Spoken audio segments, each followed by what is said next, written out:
নবনির্বাচিত মার্কিন president Donald Trump Lebanese American ব্যবসায়ী মাসাদ বুলোসকে যুক্তরাষ্ট্রের মধ্যপ্রাচ্য ও আরব বিষয়ক উপদেষ্টা হিসেবে মনোনয়ন দিয়েছেন।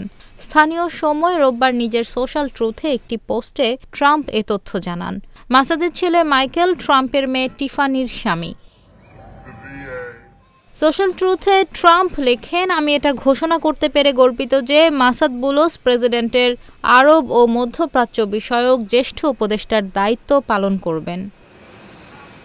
একদিন আগেই ট্রাম্প তার আরেক মেয়ের শ্বশুর চার্লস কুশনারকে ফ্রান্সে পরবর্তী মার্কিন রাষ্ট্রদূত নিয়োগ দিয়েছেন। চার্লস কুশনার ট্রাম্পের মেয়ে ইভাঙ্কার শ্বশুর। ট্রাম্পের নির্বাচনী প্রচার শিবিরে সক্রিয় ছিলেন মাসাদ বুলোস। বিশেষ করে আরব আমেরিকান মুসলিম ভোটারদের মন জয়ে তিনি ভূমিকা রেখেছেন।